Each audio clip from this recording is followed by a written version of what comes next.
Donc on a essayé de réfléchir le projet par rapport à nos largeurs d'outils. Donc là on a des planches de 36 mètres de culture et des bandes du coup qui sont intégrées tous les 40 mètres avec 2 mètres de bandes enherbées sur le côté.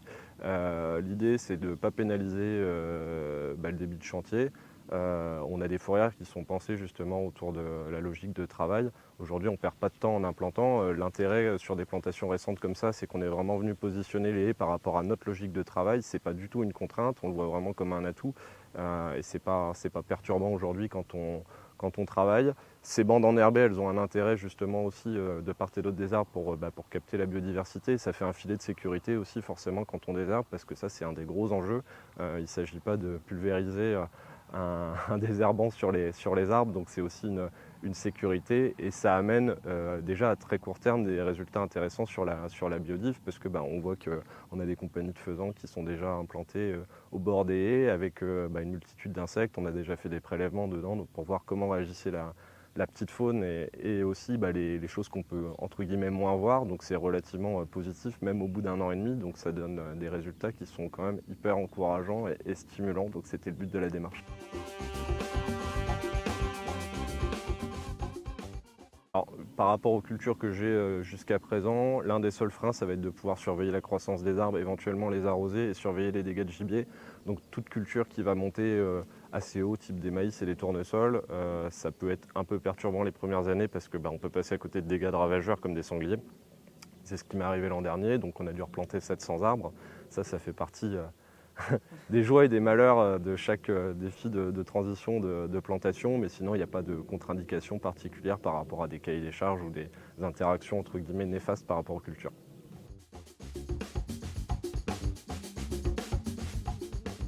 On remarque deux problématiques sur des systèmes ACS, on va dire rongeurs et limaces. Les rongeurs, on a mis des perchoirs au ras des haies, on voit que les rongeurs se cantonnent plutôt dans les bandes enherbées et proches des haies et qu'en fait les rapaces sont facilités à les chasser et donc on a très peu de dégâts de mulot, ce qui est quand même intéressant parce que ça peut parfois être un gros problème et amener à retravailler son sol pour gérer ces populations de rongeurs en parcelle.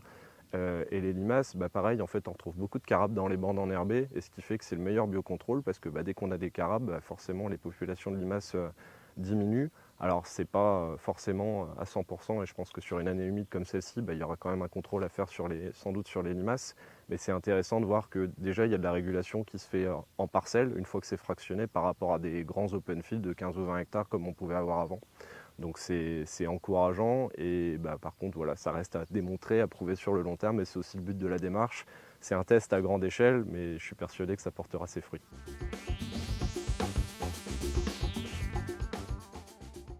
Il est beaucoup trop tôt pour dire l'impact. Évidemment sur les premiers mètres au bord des haies, à terme on risque de perdre un petit peu de rendement qu'on va faire sans doute réaugmenter sur les mètres d'après par rapport au confort thermique, au confort hydrique, à l'effet entre guillemets cassage du vent qui peut amener un dessèchement, voire de l'inconfort pour les cultures. Du coup, on a réfléchi quand même la plantation principalement sur un axe nord-sud pour limiter l'ombrage.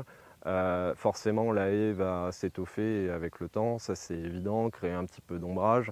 Les racines des arbres peuvent être problématiques aussi.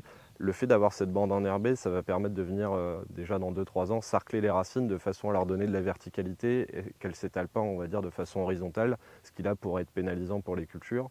Donc encore une fois, ça n'est pas juste de valeur absolue, mais on a quand même essayé de réfléchir avec les différents partenaires aux problématiques qu'on pourrait avoir à moyen terme, parce que c'est pas simplement il s'agit de planter et on regarde pousser, on sait qu'on aura forcément des petites adaptations dans le système à intégrer, de la taille d'arbre, de la taille de racine, et peut-être aussi forcément de l'entretien des arbustes de façon à ce que ça ne gagne pas trop.